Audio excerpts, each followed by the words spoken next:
hablar un poquito de la fisiología de la higiene bronquial. Esto es muy importante para mí porque de ahí podemos partir. Entonces, bueno, vamos a empezar.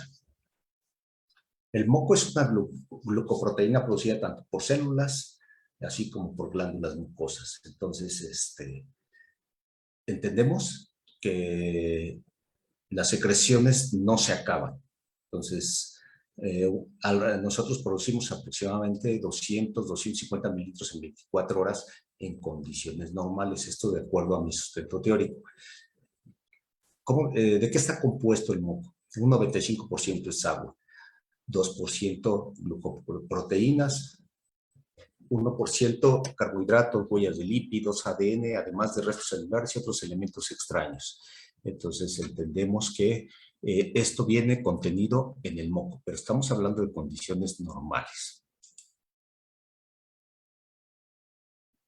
Y ya nos vamos a meter a puntos bien importantes. Miren, la función mucociliar.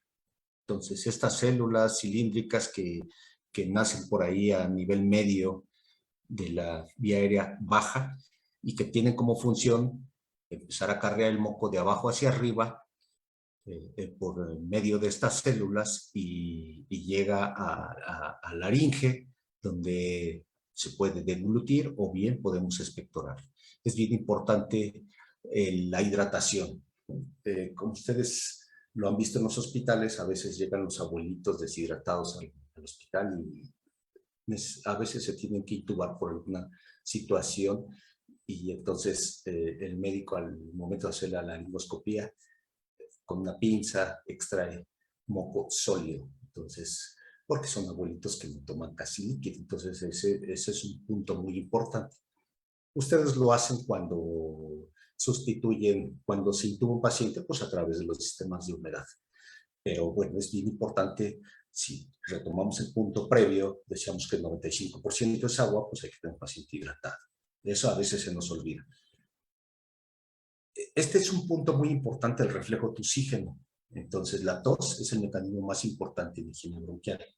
Si ustedes recuerdan el protocolo de ventilación espontánea, que es el protocolo más utilizado para estudiar un paciente, el de Esteban y Tobin, el cuarto punto habla del paciente que tose y deglute.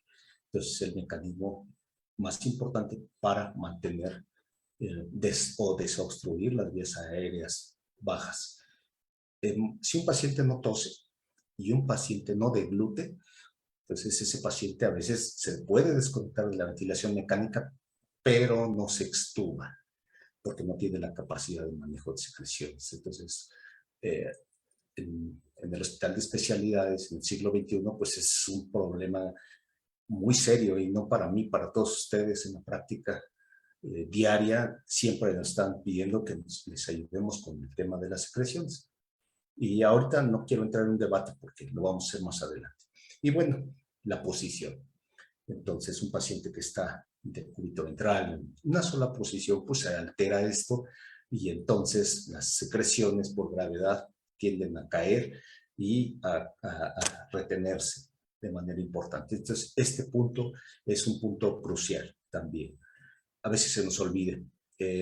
Ahora somos muy dependientes de la tecnología, entonces a veces estas camas que mueven a los pacientes, que vibran, pues sí son muy buenas, pero cuando no se tiene ese recurso, pues nosotros debemos en un pacientito que está en una cama en reposo prolongado, pues debemos de ayudarle. ¿Y cómo es eso? Pues de cúbito lateral derecho para que el pulmón quede arriba y empiece a drenar por gravedad, luego del otro lado lo sentamos, si lo podemos tornar es muy bueno, pero eso casi no lo hacemos. Entonces la tos, pues vamos a ver la definición, es una contracción espasmódica repentina y repetitiva de la caja torácica que resulta en una liberación violenta del aire, produciendo un sonido característico. Esto puede ser de manera, ya lo vimos, voluntaria o involuntaria. Nosotros lo utilizamos como una técnica, entonces todos ustedes lo utilizan como una técnica para desobstruir las vías aéreas bajas y siempre lo hacemos, lo conocemos como tos dirigida. El paciente generalmente dice, no, bueno, ya no quiero toser. Entonces, ahí creo que la comunicación es bien importante. Entonces,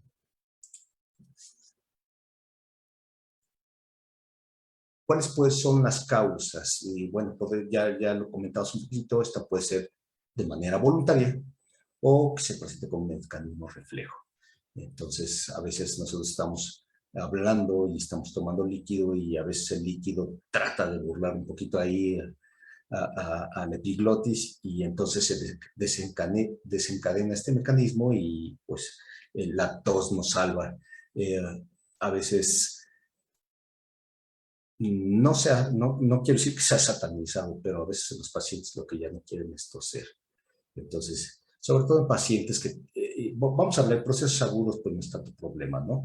Pero en procesos crónicos, pues sí, están cansados de esto, pero estas enfermedades crónicas del pulmón, o también conocidas como enfermedades hipersecretoras, pues es una de las características que van a producir mucho moco, entonces la tos nos va a acompañar. Claro, hay una tos que molesta y otra tos que no es tan molesta y sí es productiva y nos permite desobstruir la vía aérea inferior. Pero esto lo tenemos que concientizar a los pacientes. Entonces, pues, esa es una causa. También se produce por una respuesta inflamatoria de la vía aérea superior e inferior, por una estimulación mecánica, si algo nos está molestando, algún cuerpo extraño. Ya vimos la química por algunas inhalación de vapor de algún químico y también por cambios de temperatura. Esto es muy común en las tardes. Ya cuando baja la temperatura, sobre todo en zonas húmedas, entonces empezamos a toser y a veces hay gente que lo relaciona muy bien, pero bueno, esa es una estimulación y es una causa de tos en los pacientes. Aquí hay unos factores que alteran el reflejo de la tos. Si voy muy lento, me dicen para apresurarme, ¿eh? No, para nada, Alfredo. Adelante. Gracias. Entonces, miren la fase de irritación. Esto ocurre básicamente en la inspiración. Algunos ejemplos, pues pueden ser procedimientos de anestesia, algunos medicamentos que deprimen el sistema respiratorio, analgésicos, narcóticos, el mismo dolor. Hay disfunción neuromuscular, restricción pulmonar, restricción abdominal. Entonces, eso altera el mecanismo de la tos. Recuerden, nada más, pónganse a pensar, paciente, nos ocurre a nosotros, ya nos duele, porque la contracción de los músculos que intervienen en la tos, sobre todo los inspiratorios y también los expiratorios, ya nos duele y evitamos toser. Entonces, eso es bien molesto. Otros factores, ya vemos la fase, la compresión y la expulsión. Ahí también hay algo que interviene, pues el nervio laríngeo, alguna vía aérea artificial, cirugías de abdomen, donde están los músculos expiratorios o los rectos del abdomen, compresión de la vía aérea, el uso de músculos accesorios. Entonces, estos son también algunos factores que alteran el mecanismo de la tos, les digo, sumamente importante. Y esto, bueno, pues a lo mejor esto es muy obvio para todos nosotros, pero lo vamos a retomar. Si nosotros en una ventilación metemos 500 mililitros y eso lo multiplicamos por el número de veces que lo hacemos en un minuto, luego lo hacemos por hora y lo multiplicamos por 24 horas, entonces aproximadamente estaríamos metiendo a los pulmones 10,000 litros de aire para llevar a cabo el intercambio de gases. Esto lo entendemos bien, imagínense formados casi 11 tinacos de 1,000 litros. Eso es la cantidad de aire que metemos nosotros en 24 horas, una persona. En ese aire van contenidos microorganismos. Y ustedes saben que la ciudad, sobre todo en estos momentos, que es muy seco, pues encontramos a microorganismos, cuerpos extraños, antígenos orgánicos, tóxicos físicos o químicos, partículas inorgánicas en forma de aerosol. Entonces, pues nada más vean la cantidad de polvo, ¿no? Eso es lo que va contenido en el aire. Entonces, todo eso es lo que el aparato respiratorio tiene que lavar. Entonces, ¿eso a dónde se va a pegar? Pues, si son partículas de tamaño grande, pues en las vibrisas, en los senos, se van a ir pegando, y bueno, pues hasta llegar al moco, en la vía aérea. Cuando llega a la tráquea el aire, ya llega acondicionado, es más, húmedo, caliente y además filtrado. Entonces, pues para mí se me hace asombroso. Hablamos de mecanismos de defensa, pues ya vimos, este sistema anatómico de fluidificación tiene que ver con la anatomía. Miren, aquí el aire entra y obviamente va a encontrar una anatomía ahí un poquito complicada. Entonces, el aire va a chocar, va a dar una vuelta acá arriba en los senos y empieza a dejar partículas. La deglución es una parte muy importante, la vamos a ver aquí más adelante. Y bueno, la anatomía. Si nosotros, un cuerpo extraño se va, pues hasta esa angulación de la tráquea va a permitir que un cuerpo extraño se vaya a un solo pulmón y no se vaya a los dos. Bueno, no obstruya la parte media y eso pueda poner en riesgo la vida del paciente. Entonces, esa anatomía tan difícil tiene su razón de ser y pues estamos viendo que lo hace muy bien. También hay mecanismos inmunológicos, están mediados por anticuerpos, por células. Entonces, obviamente, si nosotros entendemos que hay pacientes que tienen problemas inmunológicos, pacientes inmunodeprimidos, sabremos que son pacientes vulnerables y entonces, pues, vemos infecciones de repetición en ellos. Pues ahora nos pasó con lo del COVID, ¿no? Entonces, no, bueno, esto no ocurría en pacientes que estaban deprimidos, pero fue el mecanismo de entrada y el sistema inmunológico es muy, muy importante. Entonces, recuerden que los grupos vulnerables pues, son los chiquitos y los pacientes adultos mayores y bueno, también pacientes con comorbilidades. Aquí es importante mencionarles a todos ustedes, ya lo saben, pero se los quiero decir, el aparato respiratorio es el único aparato que está en contacto con el medio externo. Entonces, es el que tiene más riesgo. Entendemos por qué entonces en los hospitales, pues los pacientes, su problema principal a veces entra por un abdomen agudo y a los 3-4 días ya tienen una neumonía. Bueno, seguimos hablando de mecanismos, hay barreras mecánicas, hay transporte de sustancias fuera del pulmón. Estas barreras mecánicas vamos a hablar de la saliva, vamos a hablar del mecanismo deglutorio. Esto del transporte de sustancias fuera del pulmón, pues podemos hablar de movimiento mucociliar o aclaramiento laríngeo, le llaman también, y esto, bueno, pues así hace una desintoxicación local del pulmón. Interactúan las tres. Vamos a ver, tenemos vía aérea superior y vía aérea inferior. Aquí está dividido así. Esto lo saqué de las normas SPAR o de la Sociedad Española de Terapia de Neumología. Entonces vemos vía aérea superior, vías aéreas de conducción y a unidades de intercambio. ¿Todos vamos bien? ¿No voy muy rápido? No, para nada, Alfredo. Adelante. Bueno, perfecto. Entonces, si vemos el vía aérea superior y nos ubicamos en bueno, aquí podríamos decir la nasofaringe, son los cornetes que les decía, o los senos, pero aquí hablamos también de la orofaringe, les decía. Entonces, aquí puede ser un paciente, hay una estimulación aquí arriba, en la boca, y el paciente tose. Entonces expulsa moco, también hay una barrera epitelial, la saliva, les decía, es muy importante, también la variación del pH de la saliva.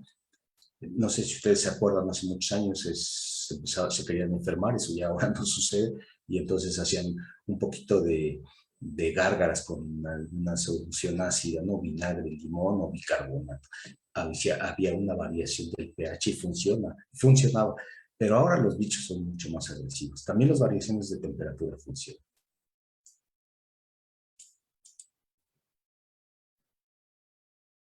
Entonces, a nivel de vías aéreas de conducción, recuerden, vías aéreas de conducción, aún no hay intercambio de gases, ¿eh? Entonces, aquí hablamos de laringe. Entonces, aquí interviene la tos Y esto es lo que les decía hace un ratito, el movimiento de la deglución es muy importante. Y el cierre de la epiglotis. Entonces, en los pacientes que tienen neuropatías, a veces cuando empiezan, ellos a veces debutan con una neumonía por aspiración. Tiene que ver con esta alteración que se sufre ahí.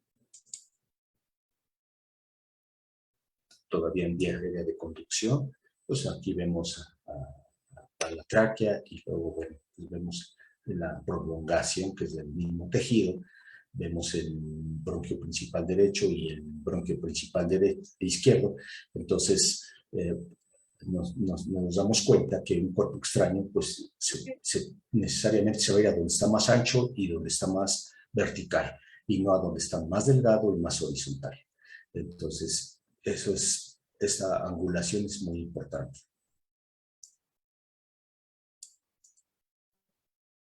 Este es un corte histológico, aquí vemos cómo está conformado.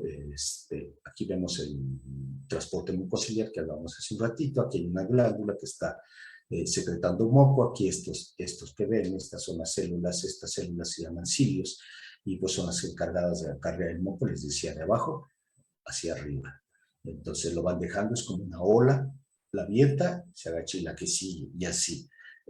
Esto es bien importante y se los decía, ustedes lo van a relacionar porque más adelante vamos a ver las características del moco. Entonces el cilio fracasa. ¿Qué es lo que afecta al cilio, el movimiento del cilio? Recuerden que los anestésicos afectan el movimiento del cilio. Entonces, por eso los pacientes a veces cuando entran a quirófano por una fractura, lo van a operar de ortopedia y en la tarde de una telectasia. Y esto tiene mucho que ver. Entonces, bueno, más adelante, ahorita lo vamos a ver. Ya en las unidades de intercambio, pues interviene hasta el surfactante alveolar, enzimas, proteínas y fosfolípidos. Estos son componentes de defensa alveolar. Entonces, si se dan cuenta, pues no vamos a decir que el aparato respiratorio está blindado, pero sí tiene su mecanismo de defensa muy interesante y muy importante. Y pues cuando uno está joven, pues no pasa nada, pero cuando ustedes, ahorita lo vamos a amarrar, cuando ustedes tienen un paciente intubado, entonces las cosas cambian, alteran ese mecanismo de movimiento fisiológico que se tiene. El paciente produce más moco, le meten más humedad, o no le meten humedad, entonces se altera. Por eso les decía hace un rato a Juan Carlos y a Víctor, pues es demasiado importante conocer un poquito los mecanismos fisiológicos de higiene bronquial para tratar de amarrar todo lo que vamos a ver con Víctor. Estos son algunos factores que alteran esos mecanismos de defensa. Vamos a ver aquí la situación clínica y el defecto en los mecanismos. Por ejemplo, el tabaco, ya vimos que hay un cambio en la flora respiratoria normal de la orofaringe, entonces se modifica, vamos a decir, la macrobiota de la boca, y entonces se vuelve más susceptible a que haya una colonización bacteriana ahí arriba y por consiguiente abajo. El humo del cigarro, para los que tienen pacientes, ustedes les dan rehabilitación, pero el paciente no deja de fumar, pues lo que les va a mencionar es que sigue teniendo muchos problemas con las secreciones. Y es que el humo del tabaco altera de una manera importante el movimiento del cilio. Entonces, sí, son pacientes que siguen reteniendo secreciones. Además de que el moco se vuelve más viscoso y entonces más espeso. Se altera el número y estructura y función de los macrófagos. Los macrófagos son como nuestros soldaditos, entonces si sigue el paciente fumando, pues va a tener una alteración de ese tipo. Y hay una disminución en la resistencia a la infección, o sea, se vuelven vulnerables. Y bueno, estamos aquí abajo, vemos, ya no los voy a leer todo para no hacerlo tan largo, el EPOC, allí hay pérdida de epitelio, y aquí les decía, es una enfermedad hipersecretora, entonces son pacientes que se caracterizan por producir mucho moco y de características pues, diferentes a las de todos, y entonces les cuesta más trabajo. La edad avanzada, entonces se pierde la efectividad de la tos, los abuelitos no tosen como deben de toser, como tose un joven, entonces eso condiciona que haya un poquito más de retención, además de alteraciones en las interleucinas, o sea, problemas inmunológicos, ¿no? O de sí, del sistema inmune. Y mire, cuando se fracasan los mecanismos fisiológicos de higiene bronquial, pues hay un incremento, bueno, tenemos que hay un incremento en la producción de moco, cambio en las características. Estos son como los puntos más gruesos cuando hay un fracaso. Entonces, pues se puede abordar, se aborda la vía aérea de manera invasiva, por ejemplo, intubación, traqueostomía. Esto suele ser más común en las neuropatías también, los pacientes con EPOC, pero ahora la ventilación no invasiva, pues ayuda, o el alto flujo, ayuda a evitar eso. Pero en un paciente con una neuropatía, por ejemplo, una esclerosis lateral amiotrófica, pues no hay de otra, y entonces el paciente se tiene que invadir la vía aérea o instaurar una vía aérea artificial para manejo de las secreciones, además de ventilarlo.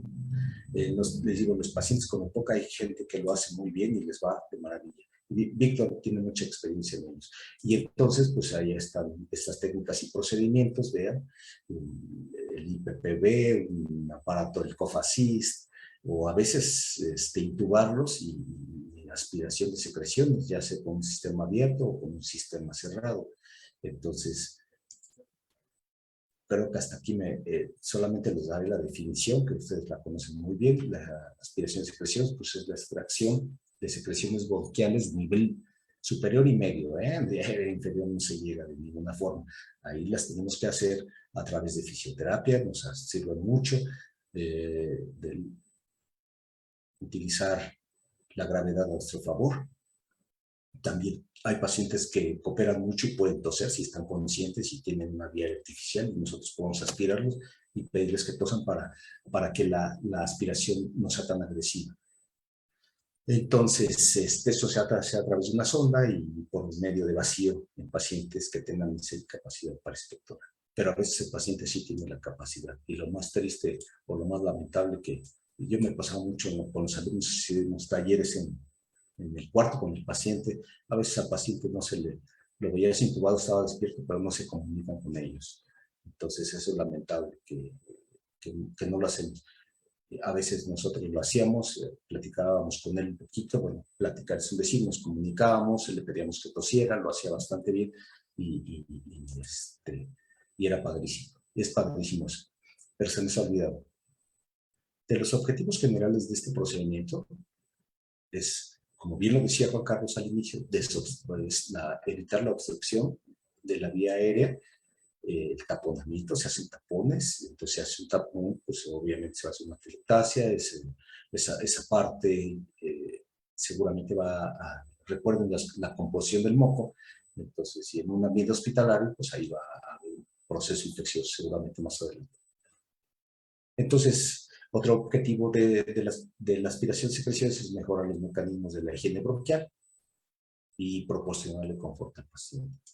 De los específicos tenemos la disminución del trabajo respiratorio, lo comentaba Juan Carlos al inicio, es bien importante. A veces los pacientes se quieren progresar, tienen automatismo, lo metemos al modo CPAP, pero las secreciones es una resistencia que se interpone y entonces eso les incrementa su trabajo respiratorio y fracasamos. Entonces, yo les voy a decir, esto decíamos hace un ratito, se va a formar un debate. Yo me considero bueno sacando mocos, para mí no es peyorativo, creo que esa es para mí mi función, entre tantas cosas, ¿no?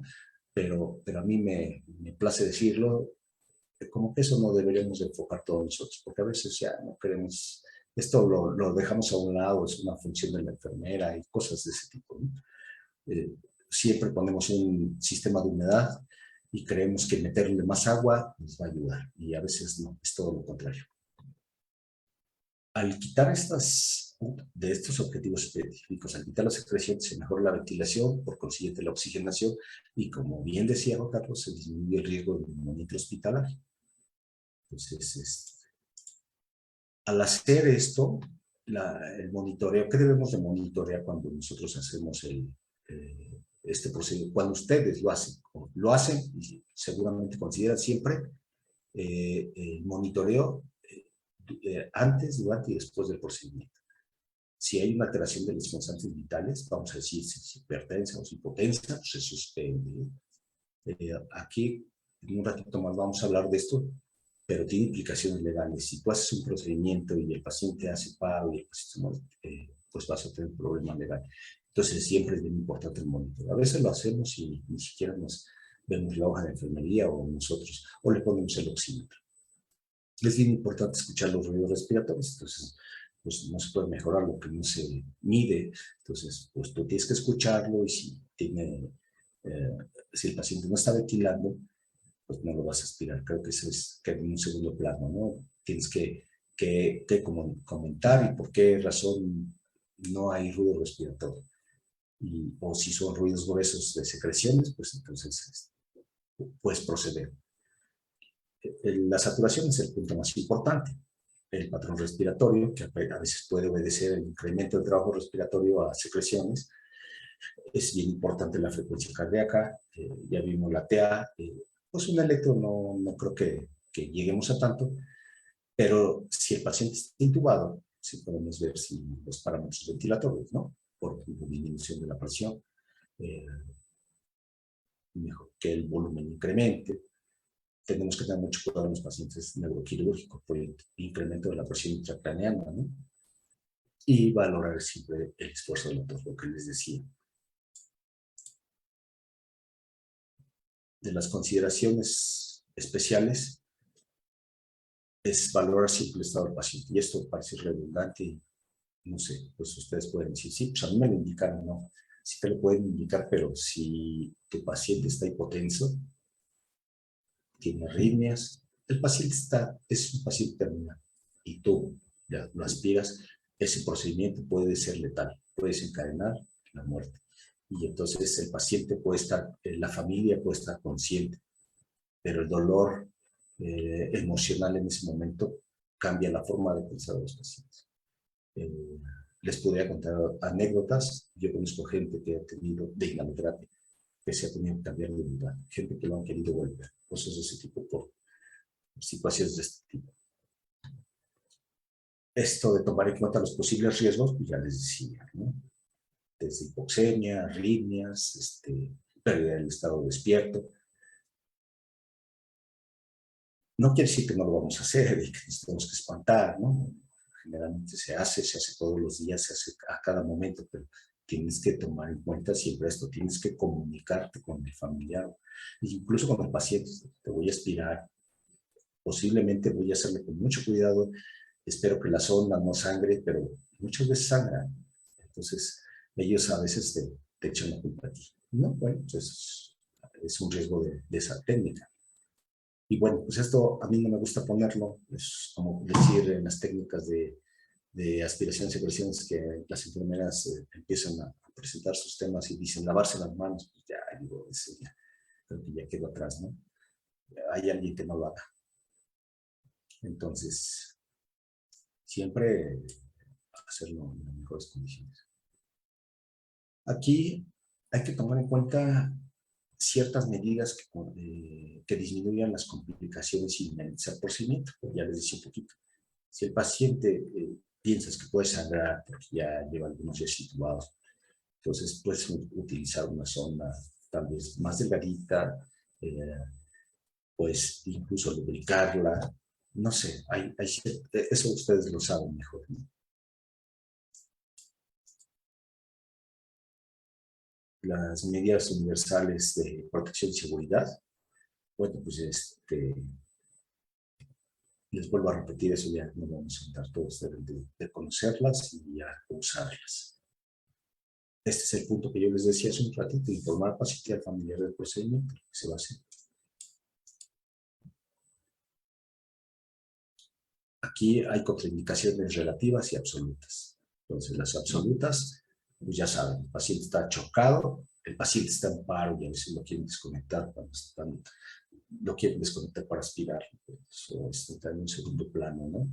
Si el paciente está chocado, tampoco. Entonces, si el paciente está sangrando, tampoco. Entonces, esas son contraindicaciones absolutas, también relativas. Entonces, bueno, ustedes ya lo valorarán. Y esta palabra de valorar, fíjense que es muy importante decirlo. Generalmente es un procedimiento rutinario, como lo leyeron en la presentación. Es un tema que se vuelve una costumbre, una rutina. Y no, aquí ustedes pueden valorar a su paciente, decidir aspirarlo, no aspirarlo, utilizar algunas Cerraste ya la reja, alternativas. apuntar la carne se va a entrar para que la cierren. Algunas alternativas para evitar este procedimiento que ya como se dieron cuenta que son procedimientos invasivos, de alto costo y que ponen en riesgo la vida del paciente. Entonces, eh, nosotros podemos hacer una valoración muy precisa. Entonces, vemos que cuando se sospeche que hay una respuesta letal, les decía, por ejemplo, paro en un paciente que está hipotenso, hipoxémico, en ese paciente no lo vamos a hacer. Y esto, a menos que diga otra cosa Juan Carlos y Víctor, la fisioterapia sigue siendo una excelente opción para el manejo de las secreciones bronquiales. Ahora la mercadotecnia nos vende muchas cosas, pero no caigamos en la tentación. Es fácil engancharse y decir, ay, no, un asistente para la tos y cosas así. Excelente presentación la que nos acabas de regalar, Alfredo. Nuestro reconocimiento. Vamos a dar continuidad y vamos a cederle la palabra al profesor Víctor Manuel para que presente, y enseguida que termine el profesor Víctor Manuel, iniciamos con un pequeño debate y algunas dudas que seguramente toda nuestra audiencia y todos nosotros como profesionales de la salud hemos tenido en algún momento ante esta técnica de aspiración de secreciones. Adelante, Víctor, la sesión es tuya. Como lo mencionaba Alfredo y Juan Carlos, es un tema algo controversial, pero a final de cuentas, yo quiero verlo tal vez un poquito más práctico. Las cuestiones de la aspiración de secreciones, pues es una pequeña parte de todo lo que podemos llamar como una terapia de higiene bronquial, ¿no? No solo dirigido al paciente con ventilación mecánica, sino también lo mencionaba Alfredo en aquellos pacientes con alteraciones neuromusculares, que son un gran grupo en el que tenemos mal manejo de secreciones. También pudiéramos también incluir a los pacientes de fibrosis quística, que en algunas agudizaciones, en algunos momentos de fatiga, pues tenemos que llegar a este punto, a la terapia cruenta, o también en los infantes, en los pacientes con broncodisplasia pulmonar. A veces tenemos nosotros que también tomar la batuta, la directriz de ayudarlo si estamos haciendo maniobras de higiene bronquial, y llamémosle esto poner terapia de humedad, poner terapia de aerosoles, generar terapia instrumentada o no instrumentada, utilizar técnicas de hiperinflación y por consiguiente, además de esto, hacer técnicas de desobstrucción con vibración, con presión torácica para favorecer la movilización de secreciones, o si tenemos la posibilidad de tener terapias instrumentadas a través de chaleco percutor, asistido también con medidas de asistencia a la tos, con vibración, con presión torácica para mejorar el movimiento de secreciones, o un asistente de tos, o el sistema IPV para poder apoyar a los pacientes. Digo, hay varias herramientas que podemos utilizar nosotros entre lo instrumentado y no instrumentado para ayudar a modificar, a movilizar las secreciones, pero ya las movimos. Ahora, ¿cómo vamos a hacer que esas secreciones salgan? Y algo muy, muy importante que yo creo que observamos en el día a día cuando nos toca trabajar con pacientes con mal manejo de secreciones es evidenciar la condición de hidratación de estas mismas. Esta sencilla escala de Suzukawa pues nos permite a nosotros hacer una evaluación de cuál es la condición de nuestro moco bronquial al momento de estar nosotros aspirando a nuestros pacientes. Digo, voy a hacer aquí un pequeño ruido medio extraño, pero ¿cuántas veces no llegamos con el paciente con traqueostomía que pues nos respira como Darth Vader, ¿no? Oímos una respiración rasposa, lastimosa, y todo esto es ¿por qué? Porque intentamos pasar nuestra sonda inicialmente, y a pesar de lubricarla con la solución, no logra entrar a la vía aérea artificial del paciente porque está muy seco. Entonces, una manera inicial de nosotros empezar a trabajar con estos pacientes, pues es evaluar la condición de las secreciones bronquiales, sobre todo en aquellos que tienen una vía aérea artificial. Es de mucha utilidad el apoyarnos en la escala de Suzukawa para evaluar qué tan adecuadamente está funcionando nuestro sistema de humedad. Llamémosle sistemas pasivos, como son los sistemas de nariz artificial, o sistemas activos. A veces decimos, oye, pues lo tengo con un humidificador activo, con un sistema de doble cable calefactor. ¿Qué es lo que está sucediendo? El paciente me está haciendo tapones de secreciones. Podemos llegar nosotros a nuestra terapia intensiva muy temprano y resulta que a alguien, por la facilidad de que no hubiera tanto necesidad de asistir a ese paciente en la noche, decidieron apagar el humidificador 7, 8 horas, las terapias intensivas con aire acondicionado, algunas de ellas con temperaturas de 18, 16 grados, muy frías, generando que el vapor de agua que pudiera haber todavía en nuestras mangueras se condense y haciendo llegar gases secos, gases a temperaturas de 15 grados, como es lo que vienen los gases medicinales desde la toma mural.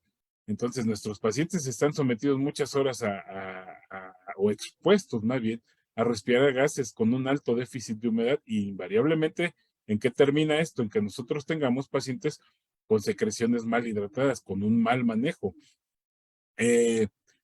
Yo tengo prácticamente 14 años trabajando día a día con estudiantes de enfermería, con pasantes de enfermería, que es el grupo en mayor cantidad que recibo a día, además de enfermeras en formación de cuidados intensivos. Y es una obligación para todos ellos el conocer esta escala de Suzukawa y saber evaluar las secreciones al momento de que nosotros estamos con un paciente e invariablemente también, pues les enseñamos a que a través del ventilador, buscando la curva con dientes cerrados, eliminando el hecho de que pudiera haber agua en las mangueras, además de esto, auscultar al paciente para nosotros evidenciar si realmente hay que hacer o hay una necesidad de una aspiración de secreciones. Son parte del trabajo que hacemos nosotros en el día a día. Ahora, también hay guías de práctica clínica sobre la aspiración de secreciones y la ART tiene una revisión del 2013 y hace si no me equivoco, hace 3 años hubo una nueva revisión por parte de ARC, de la American Association for Respiratory Care, donde habla nuevamente y actualiza la guía basada en evidencias. Nos habla de que las secreciones no deben de ser la aspiración por rutina, sino que debe de ser cuando sea evidente, si nosotros tenemos picos de presión en el ventilador, si hay desaturación, como lo mencionaba Alfredo, y nosotros vemos que la secreción se mantiene jugando en el tubo endotraqueal, entrando y saliendo, si nosotros observamos que las presiones del ventilador, la curva en la exhalación se modifica y nos muestra esos dientes acerrados, son indicativos de que el paciente está con mal manejo de secreciones, así como también pues el hacer el recordatorio de que siempre debemos de hacer la preoxigenación de nuestros pacientes antes de realizar el evento de aspiración de secreciones. Desde 1987 es cuando surgen los sistemas de succión cerrado. Al principio nosotros pensábamos que era una manera de evitar que se nos generaran neumonías asociadas al ventilador. Digo, no lo veíamos en el espectro que lo vemos ahora con todo este estudio que hay de los eventos adversos a la atención de la salud, también conocido como infecciones asociadas a la atención de la salud. No lo veíamos en toda esa dimensión hace prácticamente 36 años que empezaron a surgir los primeros sistemas de succión cerrada y hubo mucha resistencia en las instituciones a aceptarlos, dado el costo que estos tenían. Mas, sin embargo, se ha demostrado que el uso de los sistemas pueden reducir el costo. Digo, si nos vamos a veces a las indicaciones del fabricante, esto puede no ser posible. Ellos a veces nos sugieren el cambio del sistema de succión cada 24 horas, aunque guías de práctica clínica en neumonía asociada a ventilación mecánica mencionan que mientras no haya una contaminación macroscópica en los sistemas, no hay una diferencia entre el riesgo de desarrollar neumonía entre el cambio entre 24 y 72 horas de un sistema de succión cerrado, lo cual se incide en costos en el cambio cada 24 horas a realizar cada 72 el cambio de nuestro sistema de succión cerrado. Pero es prácticamente ya un estándar de oro, por mencionarlo así, el que nosotros utilicemos sistemas de succión cerrado en los pacientes con asistencia ventilatoria. Hay tanto sistemas de succión cerrado para pacientes con traqueostomía como para pacientes con tubo endotraqueal. Lo que los diferencia es la longitud.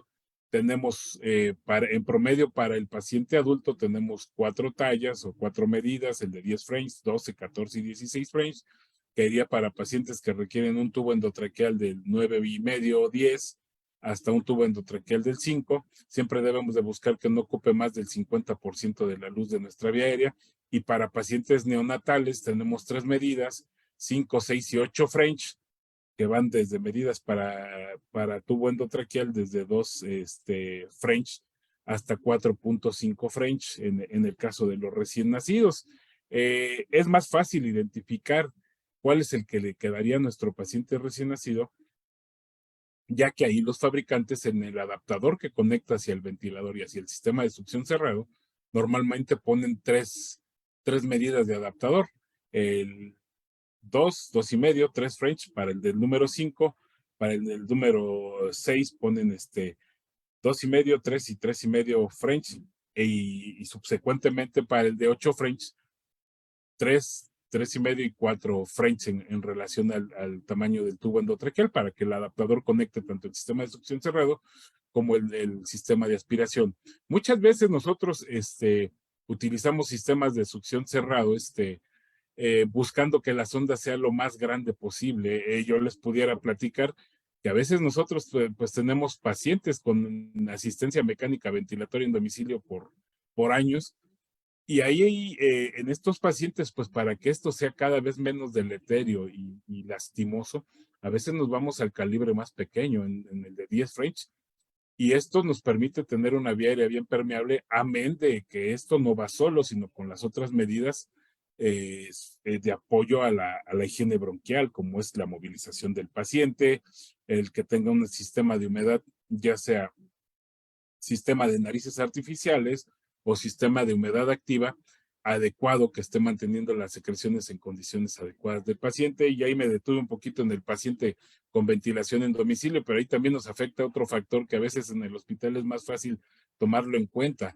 El calor a veces en las casas de nuestros pacientes puede salir de un marco de temperaturas manejadas en el hospital y favorecer la hidratación de los pacientes y generar que se deshidraten las secreciones y generar problemas de mal manejo. También en la guía de práctica clínica de aspiración de secreciones de la AR nos habla de aspiraciones profundas o superficiales.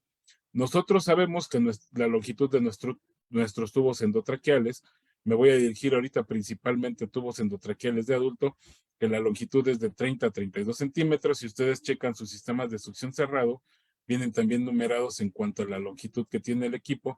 Cuando nosotros hacemos coincidir número del sistema de succión con el número, con el inicio de nuestra cánula, pues estamos en la punta. Si es un tubo de 32, estamos en la punta. Si es un tubo que mide 30, que sería el caso de un tubo del 7, del 6,5, con 30 centímetros que introducimos, estamos en la punta de nuestra cánula, de nuestro tubo endotraqueal, y ya de ahí introducir 4 centímetros más, se considera en estas guías de la ARC como una aspiración superficial. Cuando nosotros realizamos una aspiración profunda, en estas guías nos mencionan que la profundidad que le daremos nosotros a la sonda extra a la longitud del tubo es de 6 a 8 centímetros. Y nos pide o nos comentan que esto nos puede guiar para que disminuyamos las posibilidades de sangrado en la vía aérea. E igualmente en los tubos neonatales y pediátricos, y bueno, principalmente los neonatales, los sistemas de succión cerrados vienen codificados tanto en números como con colores, con marquitas de colores, para que el operador o el enfermero, el terapeuta respiratorio, quien vaya a hacer la técnica de aspiración de secreciones, con esto se guíe la profundidad que está obteniendo con el sistema de succión cerrado, dado el calibre de los tubos y que puede ser un poquito más difícil visibilizar el tamaño o el punto donde estamos insertando el tubo. La instalación de solución salina también era algo rutinario y un evento, pues prácticamente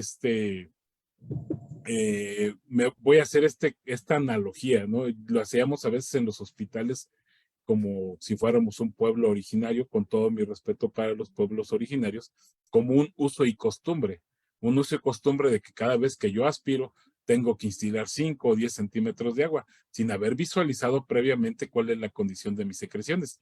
El que yo instile 5 o 10 centímetros de solución salina no va a significar que yo hidrate mágicamente ahí las secreciones y salgan fácilmente. Lo único que voy a hacer es lubricar parte de las secreciones en el tubo y en la vía aérea y poderlas succionar más fácil, pero no logro yo en ese momento hidratación de secreciones.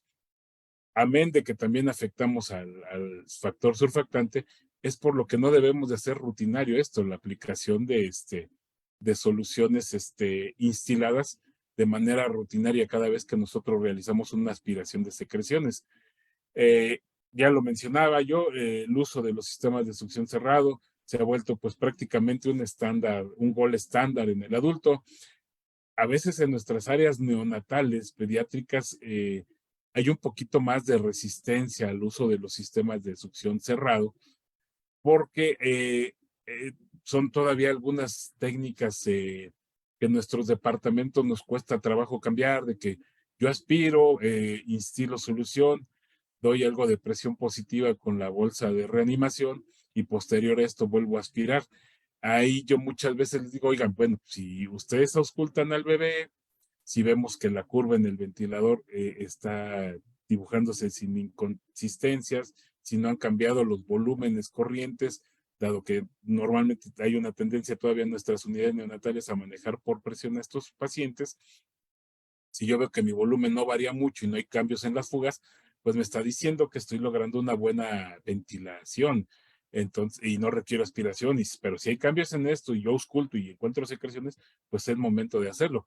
Aunque aún hay mucha resistencia al uso de los sistemas de succión cerrado en las terapias neonatales, prácticamente se deja más para aquellos pacientes que están con parámetros muy elevados de ventilación o aquellos que están bajo ventilación de alta frecuencia oscilatoria.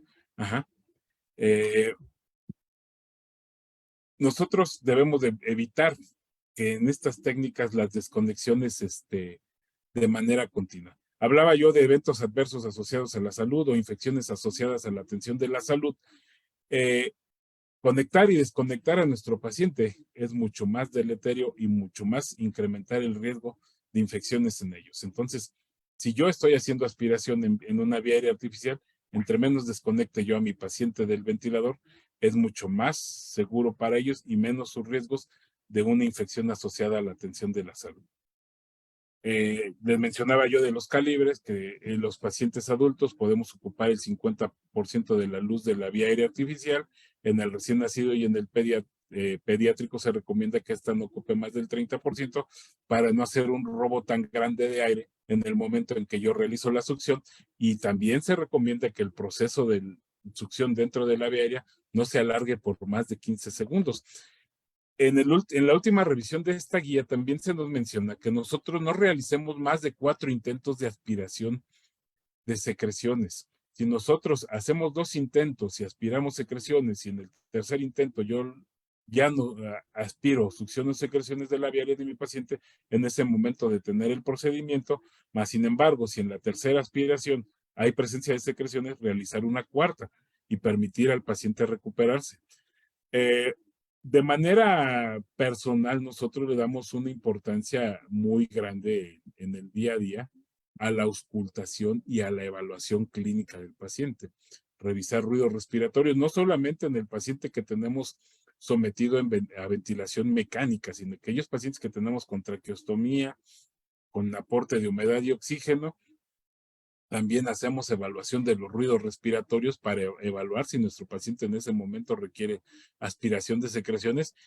Y para aquellos que no son de México, yo a veces les comento a mis pasantes que a veces hay que aventarse un palomazo. El palomazo es cuando alguien se levanta de manera espontánea, un artista se levanta de manera espontánea a cantar con otro artista. A veces en el pase de visita a nosotros nos llegamos a encontrar un paciente con mal manejo de secreciones, un paciente con EPOC, una abuelita desnutrida, con una fractura de cadera, un paciente con secuelas de un evento vascular cerebral, que está con mal manejo de secreciones y que no tiene una vía aérea artificial, que lo oímos como tos y como no logra expectorar. Pasamos con la compañera enfermera, oye, ya aspiraste al paciente, no, bueno, pues vamos a aventarnos el palomazo, vamos a ayudar a hacer la aspiración de secreciones, y es parte pues de la enseñanza del día a día con mis pacientes, porque es la manera yo de demostrarles qué bien se siente ver a una persona respirar adecuadamente, y todo pues facilitándole. Lo oxigenamos, le damos aerosoles, le damos a veces un poquito de vibración y compresión torácica, lo inducimos un poquito de tos y después hacemos una aspiración nasofaringea, le obligamos a toser, le ayudamos a toser con algo de maniobras para mejorar su obstrucción de la vía aérea, desobstruirlo y permitirle respirar adecuadamente. Se dice que no debemos de aspirar por aspirar, pero este es un ejemplo claro de cuando nos damos cuenta de que alguien no ha aspirado a un paciente, ¿no? Este es un paciente que tuvo un ingreso en la tarde, se quedó el ventilador de guardia en espera. En el conector en codo habíamos dejado una bolsa de las de anestesia con el equipo funcionando en lo que llegaba de quirófano, y al otro día llegamos en la mañana y preguntamos, oye, ¿qué tal? ¿Cómo está el paciente? No, pues no ha tenido secreciones. Cuando a mí me toca llegar a ver ese paciente y encuentro esto después de 12, 18 horas de conectado al ventilador, invariablemente que esta conexión me va a decir que hay secreciones en este paciente. Entonces yo tengo que decidir, aunque al auscultar no oiga ruidos, pues hacer por lo menos una entrada o dos al catéter de succión, a la sonda de aspiración, para evidenciar si realmente no hay secreciones. Esto impide el paso de la sonda y nos obliga a hacer esa revisión. A veces en los equipos neonatales, en los hospitales, no es tan frecuente que nosotros tengamos sistemas de succión cerrados disponibles en las tallas o en las medidas adecuadas para nuestros recién nacidos. Hay equipos de ventilación mecánica que cuentan con un puerto para hacer una succión sin que nosotros desconectemos al paciente. Este es un circuito, y bueno, tengo que dar la marca, es un equipo de ventilación infantil que va para uso en pacientes de menos de 1 kilo hasta 15 kilos por mangueras de 12 milímetros, que traen este pequeño puerto o válvula de cola de pato, el cual nosotros limpiamos con una solución hiperoxidante, le damos una atomizada y hacemos un arrastre con una gasa, y por aquí introducimos las ondas, y en caso de no contar con un sistema de succión cerrado, y buscar hacer una aspiración cerrada, una aspiración sin desconectar a nuestro paciente, amén de que no tengamos el sistema de succión cerrado. Básicamente es lo que les quiero mostrar. Nos retroalimentaría mucho las preguntas. Pudimos habernos ido directamente a hablar de una técnica de aspiración de secreciones, pero creo que eso es parte del día a día. Todos tenemos experiencias y a veces nos llenamos de dudas. Los sistemas de succión cerrado en estos 36 años han evolucionado. Al inicio no tenían esas marcas numéricas indicándonos la profundidad con las que los insertábamos, las válvulas con las que nosotros hacíamos la presión para la succión son más suaves, e igualmente el plástico con el que se hacen actualmente muchas de estas marcas es un poquito más dúctil, más suave, para no ser tan deleterio con la mucosa bronquial de nuestro paciente. Amén de que algunos traen puertos para que nosotros podamos aplicar inhaladores de dosis medida, sin tener que añadir más dispositivos, más accesorios al circuito, conllevando a esto más manipulación, mayor espacio muerto en nuestros pacientes, y amén de que también hay conectores de doble giro que se adaptan a la cánula de traqueostomía para evitar la tensión que puede significar tener un sistema de succión cerrado directamente en la cánula, permitiéndolos hacer más cómodos para nuestros pacientes. Juan Carlos, no sé si tengas alguna pregunta ya de nuestros asistentes el día de hoy. Sí, por supuesto que sí, hay muchas preguntas. Vamos a dar continuidad y vamos a irnos por orden. ¿Les parece? Teníamos ya unas preguntas que seguramente yo les había dicho, nos habían hecho llegar algunos colegas a raíz de la petición de este tema, que era un tema muy pedido en general por la gente que ocurre como audiencia a nuestras sesiones virtuales. Y Alfredo, entendemos que es muy importante comprender los mecanismos fisiológicos para prevenir las enfermedades respiratorias, ¿no? Seguramente cuando estos mecanismos fallan, el riesgo de enfermedades respiratorias pues se incrementa. ¿Cuáles serían los mecanismos fisiológicos clave que intervienen en la higiene bronquial y por qué son tan importantes o por qué es tan importante comprenderlos a fin de prevenir las enfermedades respiratorias o las complicaciones del paciente? Muy bien. Muy buena pregunta. Fíjate que, pues como ya Víctor le estuvo mencionando, la aspiración y secreciones es un procedimiento que se hace en pacientes pues críticamente enfermos. Es un procedimiento invasivo, agresivo, de alto costo y con complicaciones ya que se han comentado o bien documentadas. Entonces, hay que inclinarnos siempre a rescatar los mecanismos fisiológicos de higiene bronquial. Puedo tener un paciente intubado incluso, pero que pueda cooperar. Entonces, puedo hidratarlo adecuadamente o hidratar el moco. Puedo pedirle que me ayude con tos. Puedo ayudarme del drenaje postural, de cambio de posición, y eso va a favorecer la expulsión de las secreciones y por consiguiente pues no va a ser un procedimiento tan agresivo. Si no es tan agresivo, pues vamos a lesionar menos la mucosa, que es el principio también de los procesos infecciosos. Si el paciente no está intubado, pues y tiene una enfermedad, por ejemplo, una enfermedad pulmonar obstructiva crónica, una enfermedad hipersecretora. Entonces el paciente vamos a tratar de mantenerlo hidratado, tomando un poco más de líquidos claros, por supuesto. Hablamos de medidas farmacológicas, no farmacológicas, instrumentadas, no instrumentadas. Entonces, yo siempre me inclino, esto es tal vez por la escuela que nosotros tuvimos aquí en siglo XXI, Víctor lo sabe bien, lo decía el doctor Castellán, que era nuestro director. Entonces, invasivo, no invasivo. Entonces, siempre hay que agotar todos los recursos que hay y al último dejaríamos este procedimiento porque pues es un procedimiento sumamente agresivo. No sé si te respondí la pregunta y esto pues dependerá de la capacidad de cada uno o de los recursos que tenga, ¿no? Ahorita estaba viendo aquí las preguntas de instilar agua antes de aspirar, entonces como que nosotros estamos pensando mucho en ser agresivos, ser invasivos y a lo mejor no pensamos que el sistema de humedad está fracasando, no es lo correcto y tampoco se mueve y a lo mejor hay algún mucolítico que se pueda estar empleando y que se lo podemos sugerir al doctor y esto va a facilitar todo esto para no llegar a ser tan agresivos con nuestros pacientes. Claro que sí, Alfredo, completamente de acuerdo, muchas gracias. Víctor, es muy importante, la verdad es que lo estamos entendiendo a raíz de que lo estamos escuchando, felicitarlos a los dos, la verdad es que hemos recibido muchas felicitaciones y muchas preguntas que las iremos abordando poco a poco. Es importante que nosotros, todos los profesionales de la salud que realizamos este tipo de procedimientos, estemos bien capacitados y trabajemos adecuadamente para realizar pues cualquier tipo de procedimiento, pero hablando específicamente de este procedimiento hay que hacerlo de una manera segura y efectiva.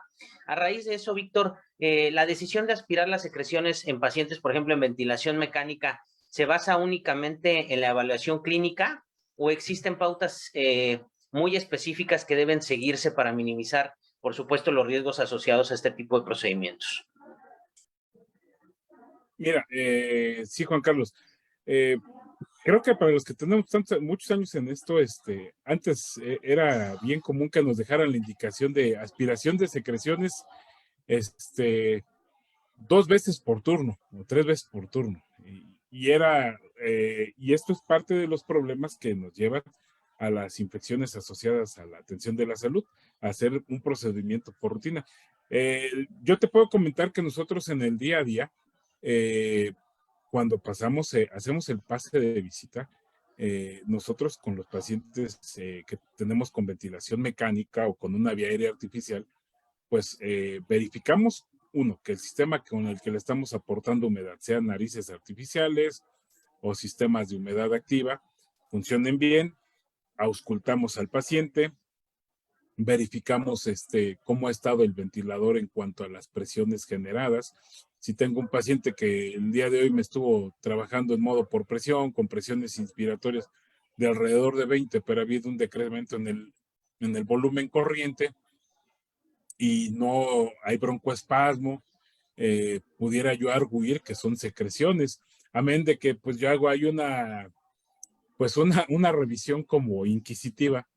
Llego y me fijo en el frasco de succión que tiene el paciente en la cabecera de la cama, y si yo veo que pues a mi pase de visita han pasado 3 o 4 horas desde el ingreso de la compañera enfermera del turno matutino y mío, y veo que el frasco está limpio, yo arguyo que el personal del turno nocturno, en su última pase de visita a las 5 o 6 de la mañana, aspiraron, entonces ya tenemos cerca de 6 horas que no hay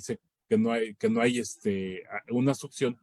Y si es evidente que el paciente ha atendido a la desaturación, que hay datos en que el volumen se ha modificado, pues hacemos un intento por aspirar, pasamos la sonda, verificamos si hay secreciones, pues repetimos el procedimiento 2 o 3 veces hasta completar las 4 en caso de ser necesario, y posteriormente pues terminamos el procedimiento. Pero básicamente nosotros trabajamos en ese sentido.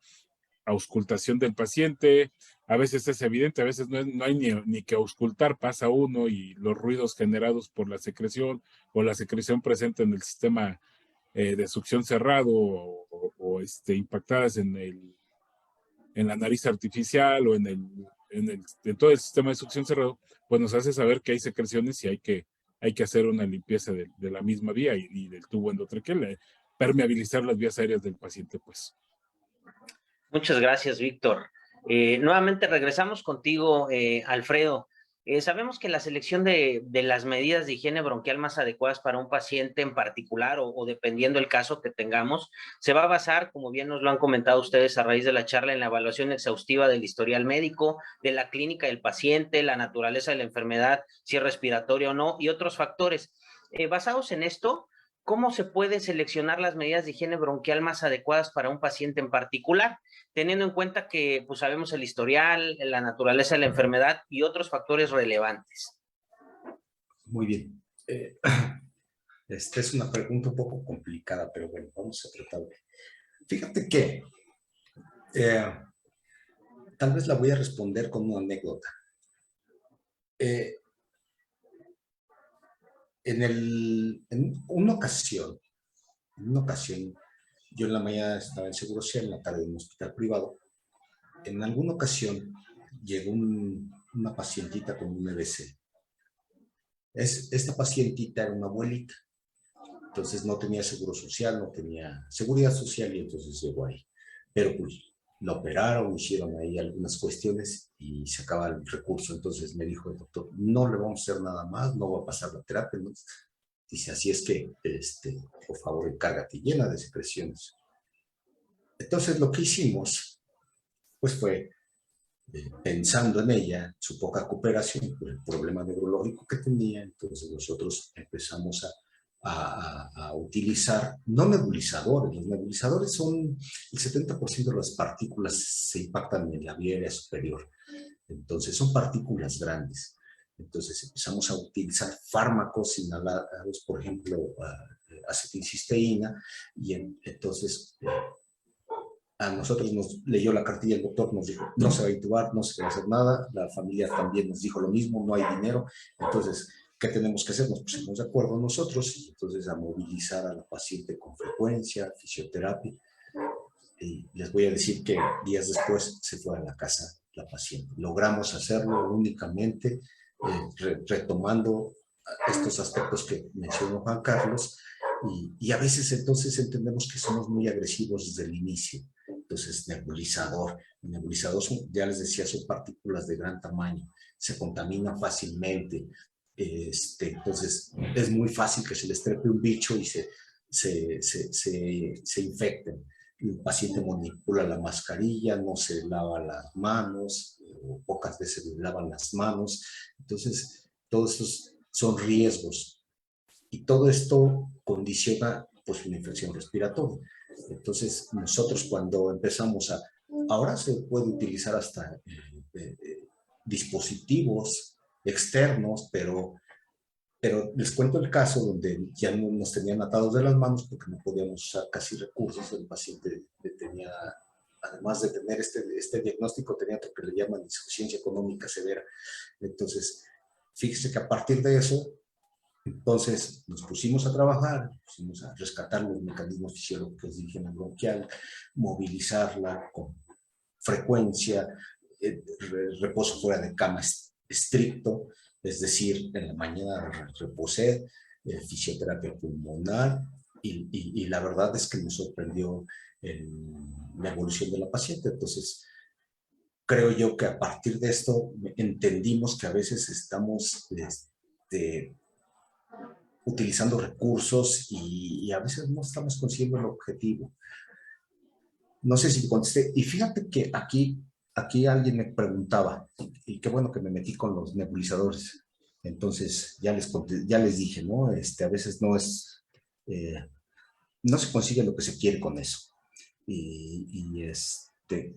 Decían que por qué no instilar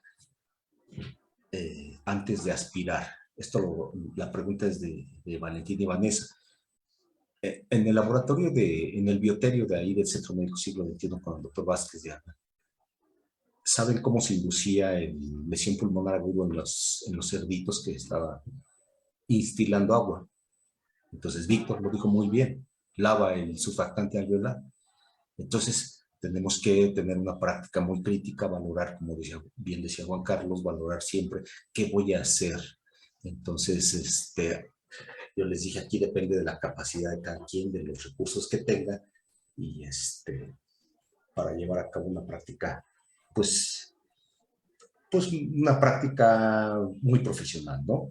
El agua destilada para lavar la sonda, perdóname Juan Carlos, estoy adelantándome con unas preguntas que hicieron, pues solamente es No, para adelante, lubricar. adelante, Alfredo. Es para lubricar la sonda o lavarla, pues agua destilada, ¿no? Es más barata que la solución fisiológica. Mabel pregunta de la sonda, una sonda gruesa, pues mejor una sonda delgada, pero eso va a depender de las características del moco, como lo decía Víctor.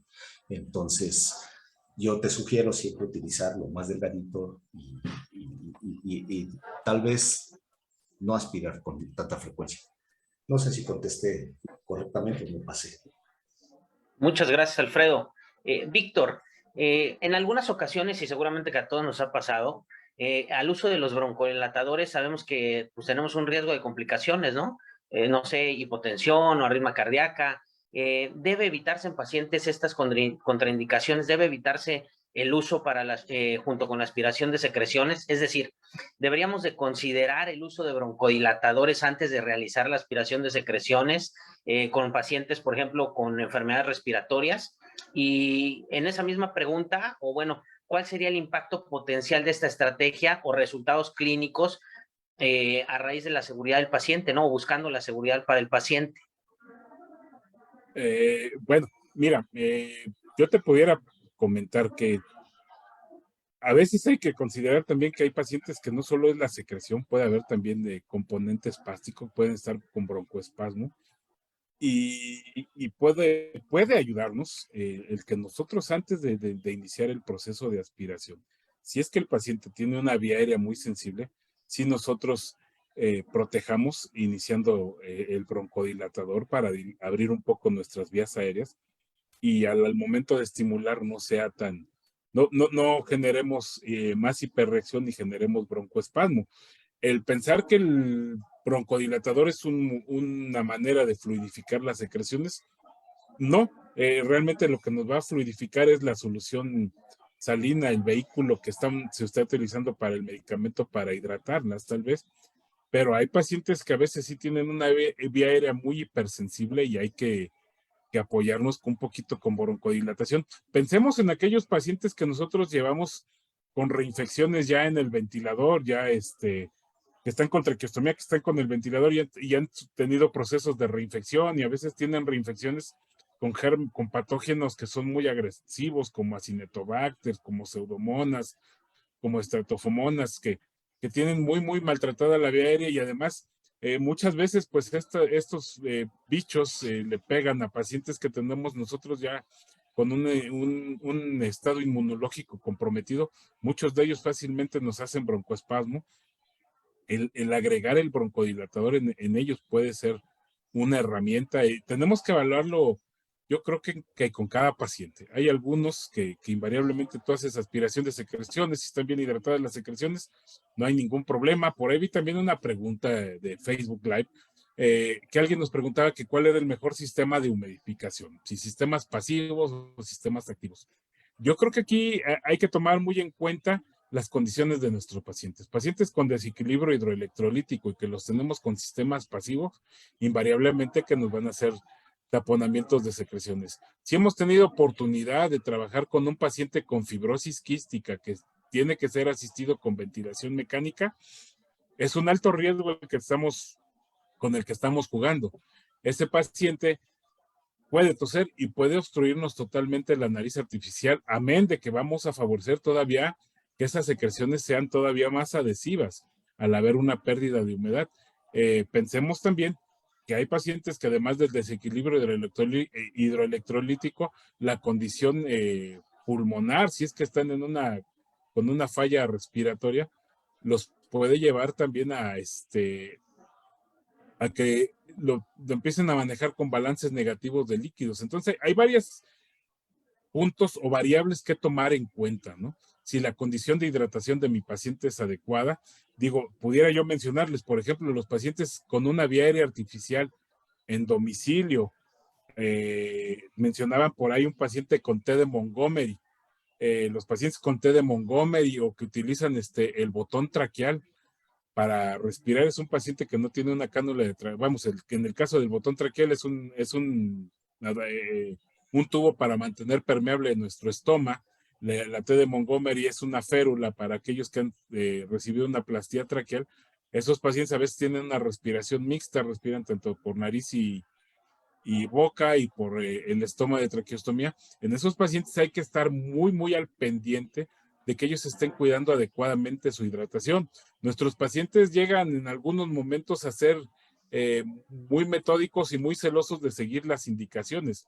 Si ellos les dicen, hey, pues te vamos a dar una dieta, te vamos a enseñar a hacer una dieta artesanal para tu familiar que está con secuelas de un EBC y con traqueostomía en casa, nada más le vas a dar 2 litros al día entre alimentos y agua. Pero resulta que el paciente lo tienen en una habitación muy estrecha, donde pegan 6 o 7 horas al día el sol, aunque no le pegue directamente, el calor en la habitación a veces es arriba de 22, 23 grados, y no está reponiendo los líquidos adecuadamente. Ahí a veces pues llegan con nosotros a la consulta o los visitamos en casa. Oye, ¿y cómo están las secreciones? No, pues se ven un poquito secas. Oye, yo le veo sus labios secos. El volumen que te está orinando es lo normal. No, pues está siendo muy concentrado. Bueno, pues a tu paciente le está haciendo falta que lo hidratemos adecuadamente. Si yo no tengo una hidratación adecuada de mi paciente, amén de que yo tenga un humidificador, una nariz artificial de muy buena calidad, no voy a mantener esas secreciones en una condición de hidratación óptima. Tenemos que evaluar también cuestiones externas a la vía aérea artificial, a qué tanto estamos hidratando a nuestro paciente. Si tenemos un paciente con traqueostomía que es nefrópata y tiene restricción de líquidos, hay que cuidar todavía más el aporte de humedad a la vía aérea, porque es muy probable que nos pueda generar taponamiento de moco. Claro, claro que sí, Víctor, completamente de acuerdo. Vamos a hacer una pregunta que es delicada y seguramente es que no muchos pensamos en ello, ¿no? La aspiración de secreciones es un procedimiento pues muy rutinario, ya lo han ustedes hablado a raíz de la charla y nos han denotado ver en qué momento sí debería de ser. Regularmente lo utilizamos para prevenir y tratar pues, la acumulación de secreciones en toda la vía aérea. Sin embargo, también pues conlleva un riesgo de muchas complicaciones. En algunos casos, pues podemos poner en riesgo hasta la vida de los pacientes.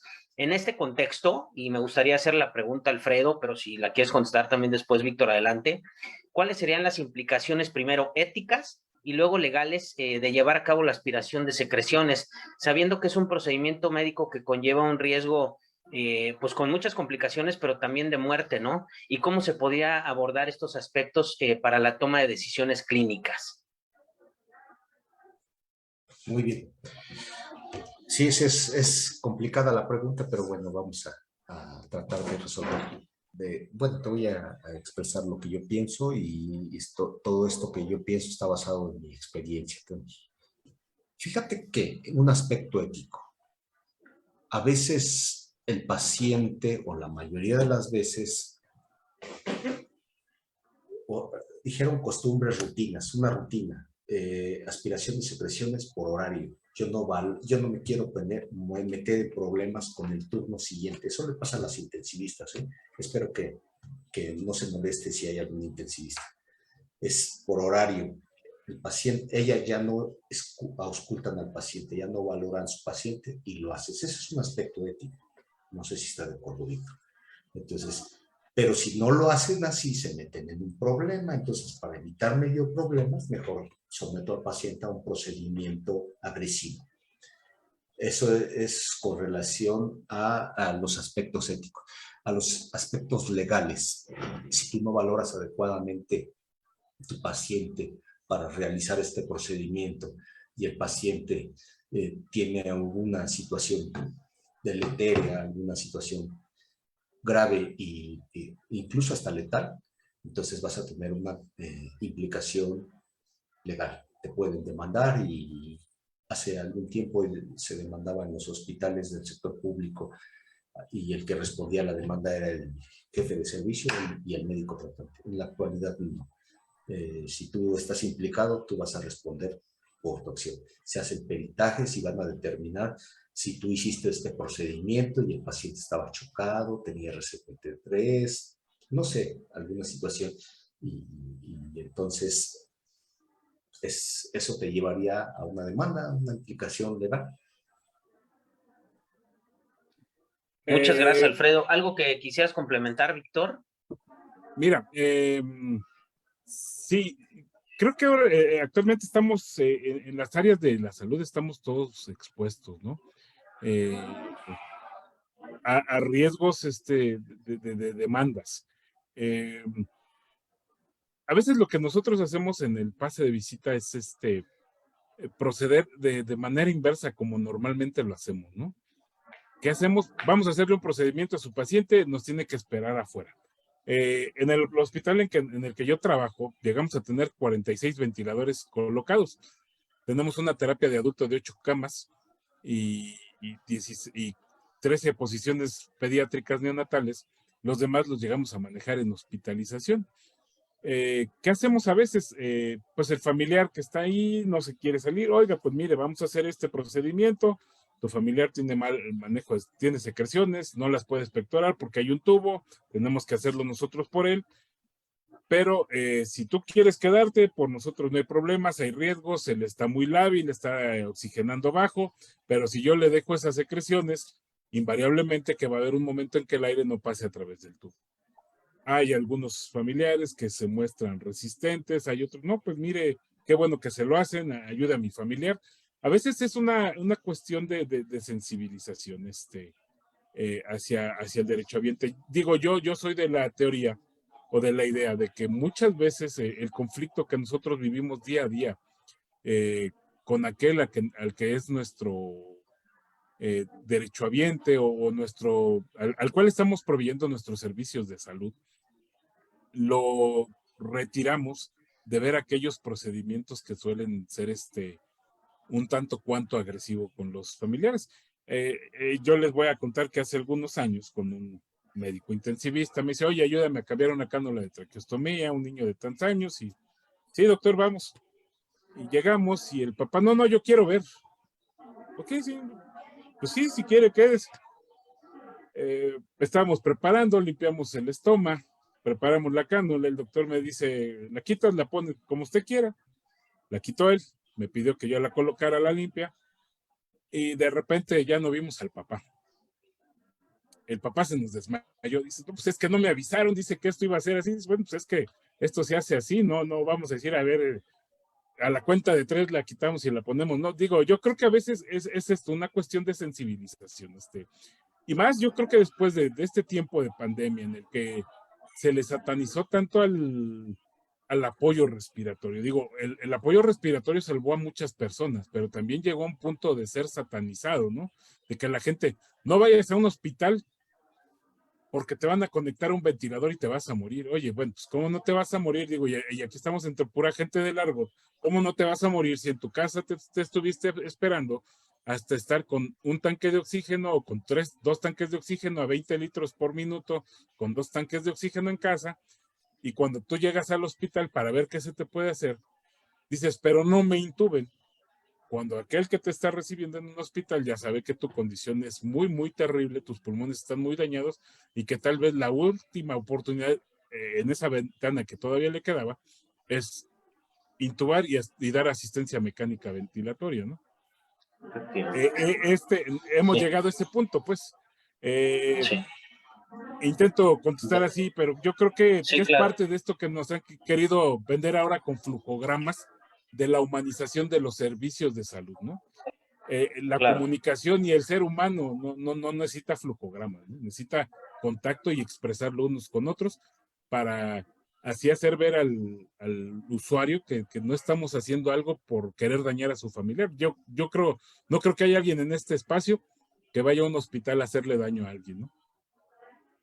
Por supuesto, indudablemente, Víctor, Alfredo, compartimos la opinión. Tenemos un número muy grande de preguntas. Afortunadamente, digo, creo que el tema causa mucha relevancia y seguramente podremos tratarlo en un futuro, una segunda sesión a raíz de todo lo que está generando. Hagamos una última pregunta y de las que tenemos como preparadas específicamente y pasamos a hacer un tanto de preguntas de las que hay en ambos auditorios, tanto en el Facebook Live como aquí en la sesión de Zoom. Bueno, va la pregunta para los dos, el que desee contestarla. ¿Cuál sería la eficacia y la utilidad de mucolíticos en el contexto del procedimiento de aspiración de secreciones? Hablando específicamente de los pacientes sometidos a ventilación mecánica, ¿no? ¿Qué tanto impactarían los resultados clínicos o la seguridad del paciente el uso de mucolíticos? Y seguramente vamos a responder con esta pregunta varias de las que ya se suscitaron en ambos foros.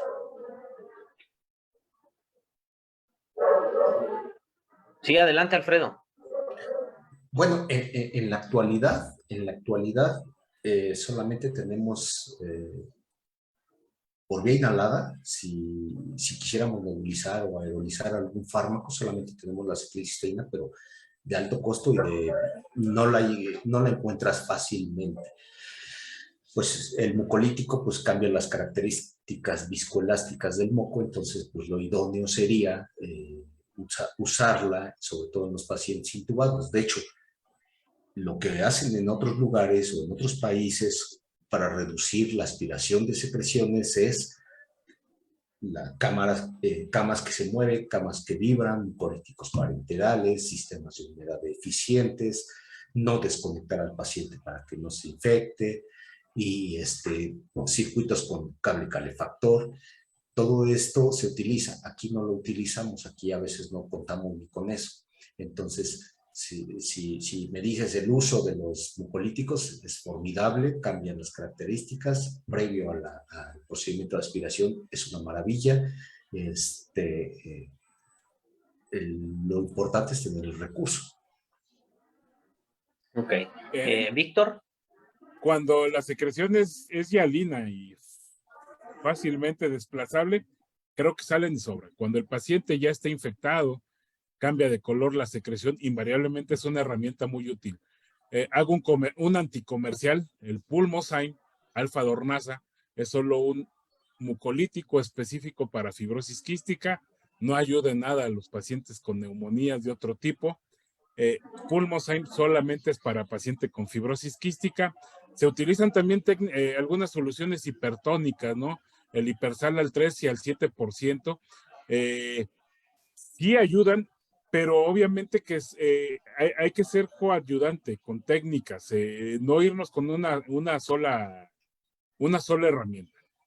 Si yo doy mucolíticos, tengo que mejorar condiciones de movilización de las secreciones y también tengo que hacer una buena técnica de aspiración posterior a la aplicación, a las técnicas de higiene bronquial, para que yo permita a ese paciente descansar. Durante muchos años nosotros nos tocaron ver pacientes con EPOC, con mal manejo de secreciones, que íbamos, les dábamos aerosolterapia o presión positiva en sus casas con broncodilatadores y mucolíticos, y algunos te decían, oiga, si va a venir, venga por la tarde. Ok, ¿por qué quiere que venga por la tarde? Porque ya me deja destapado, digo, valga esta expresión coloquial, ya me deja destapado, ya me dejó las secreciones fluidas, puedo yo expectorar y después dormir tranquilamente. En el caso de los mucolíticos, pues yo creo que es eso, cuando nosotros vemos ya una alteración, cambio de color por infección, amarillentas, verdes, cafés, las secreciones, que ya hubo presencia de algo de déficit de humedad, sí es útil. Si la secreción es hialina, no le vería yo tanto. Esto da para mucho. Ahora hay sistemas de insuflación, exuflación que pueden conectarse al ventilador y mantener, ayudar al manejo de secreciones. Los sistemas de succión cerrado, también hay sistemas que vienen con sistemas de aislamiento de la sonda para no contaminarse y alargar la vida de los mismos. Podemos haberlo hecho muy, muy técnico y meternos únicamente a desmembrar los sistemas de succión cerrado, pero a lo mejor no hubiéramos tenido a tanta gente después de tanto tiempo hablando de esto. A mí me gustaría cerrar tal vez con algo que, para recordar a alguien con quien trabajé muchos años, el doctor Juan José de la Cruz Malagón, médico anestesiólogo, quien fue mi jefe por más de 20 años aquí en el hospital, decía, tu trabajo es bien sencillo. Ah, sí, doctor, ¿por qué mi trabajo es bien sencillo? Dice, pues nada más agarras, le pones agüita al moquito y lo sacas. Ese es tu trabajo, dice, y es bien sencillo. Así de fácil me la pitaba el doc cuando le decía, oiga, doctor, pues es que necesitamos esto para hacer fisioterapia y necesitamos esto otro. ¿Para qué me pides tantas cosas si nada más necesitas hidratar el moquito? Era con mucho sarcasmo, pero con la idea de que siempre teníamos que hacer más cosas por el servicio. Siempre se caracterizaba por un humor muy cáustico, pero era la manera de decirme, pues échale ganas para que tengamos más cosas. Gracias, Víctor. Gracias, Alfredo. Alfredo, creo que querías comentar algo antes de irnos. Rápidamente, Sí. nada para no generar ahí un poquito de confusión, la Hipersal, al 3.5, al 5 y al 15%, pues no es considerado un mucolítico, más bien es un inductor de la tos. Y pues sí favorece, pero si la utilizas de manera deliberada, también debe de valorarse el caso, porque irrita la mucosa. Entonces condiciona broncoespasmo. Y lo digo, Víctor, esto para los que están conectados, porque a veces, fíjate que esa es una costumbre que se utiliza mucho en los hospitales, nebulizarles solución fisiológica. Entonces, no, pues no es nada más les quiero decir que no es un mucolítico y Víctor habló de uno muy específico, pero muy caro. Y bueno, eso era lo que quería comentar. Gracias, Alfredo, gracias, Víctor. Como les decía, tenemos muchas preguntas. Nos preguntaban que si pacientes con altos requerimientos de PIB, ¿existe alguna técnica dentro del tema de succión cerrado para evitar el reclutamiento de estos pacientes? ¿Qué nos podrían comentar al respecto? Pues, mira, lo que yo normalmente hago es mucho monitoreo. Verificamos la condición del paciente en cuanto a su saturación, en cuanto a su frecuencia cardíaca. Si consideramos que podemos omitir un pequeño periodo más la aspiración de secreciones, lo hacemos. Pero si vemos que han estado modificándose volúmenes y las presiones, entonces pues decidimos hacerlo. Lo hacemos así como se menciona, rápido. Introducimos la sonda solamente ya cuando estamos adentro y sacando el primer tercio de la sonda es cuando generamos succión y después hacemos un retiro rápido. Y para no generar tanto robo de aire, lo que yo hago en lo personal es que el enjuague lo realizo hasta después de mis 2 o 3 intentos. ¿Para qué? Para no generar un robo de aire tan importante. Aunque pensemos que muchas de nuestras tecnologías actuales de ventiladores tienen la capacidad de compensar ese pequeño robo de aire si nosotros lo hacemos lentamente. Y bueno, como noticias, hay cosas nuevas en ese sentido también. Ahora hay sistemas de succión que con flujos bajos generan la misma presión. Digo, yo creo que ya habrá momento en algún punto de hablar de todas estas tecnologías de insuflación, exuflación, inline del ventilador, de sistemas de succión con bajo flujo y alta presión para la extracción de las secreciones. Excelente. Y pues nuestra última pregunta. Hoy vemos que es como muy fácil pues meternos a internet, de hecho está en redes sociales. Vemos que hay un sinnúmero de capacitaciones o que se vende un sinnúmero de cursos, diplomados, etcétera, de terapia respiratoria, de fisioterapia respiratoria, de manejo de higiene bronquial, todo esto. En ese contexto, ¿ustedes qué podrían opinar? En el entendido que, pues al haber tanto, de verdad es que a veces uno se encuentra, y con todo el respeto, pero hasta escuelas que se dedican a los temas cosmetológicos, hoy están implementando y vendiendo este tipo de capacitaciones que estamos entendiendo a raíz de la gran presentación que han hecho ustedes dos. Tiene que ser muy especializado el personal que realice este tipo de tareas y mucho más, me parece, el que realiza este tipo de capacitaciones. Sí, sí lo escucho, sí me escuchan, ¿verdad? Perfectamente, Alfredo. Bueno, antes de tratar de responder esta pregunta, fíjate que yo con relación al sistema cerrado de aspiración, les voy a recordar a todos, hace 30 años, Víctor lo recuerda bien, los sistemas de aspiración, bueno, tienen un poquito menos, los sistemas cerrados de aspiración, se valoraba el paciente y sobre todo eran pacientes que tenían en ese tiempo SIRPA y después SIRA. Entonces, esos pacientes se le colocaba. Entonces, uno de los objetivos del sistema cerrado de aspiración es para los pacientes con PIB elevado, porque era una pregunta. Entonces, ahora les voy a decir, son seguros, son buenos, no permiten la contaminación, desconectar al paciente, pero no son tan eficientes como un sistema abierto. Entonces, hasta ahí nos quedaremos. Ahora, con relación a la oferta, en cuanto, no es oferta educativa porque no es algo formativo, son cursos de capacitación que están ofertando mucho, pues yo creo que lo que uno tiene que valorar es, ¿está avalado por algún colegio, por algún órgano colegiado, en este caso por el, no sé, como la AFTR, como la Sociedad de Neumología, el personal está certificado, puedes tú googlearlos y enterarte de quiénes son? Entonces, pues tienes que ponerte muy alerta en relación a eso, porque sí es cierto, lo dicen muy bien Juan Carlos, se ha vuelto un negocio, algo muy conveniente, y a veces lo que te presentan algo muy atractivo y cuando tú vas, wow, es una gran decepción. Entonces, pues va a depender de esto, de si está avalado por algún órgano colegiado y quiénes son los ponentes. Es como una recomendación.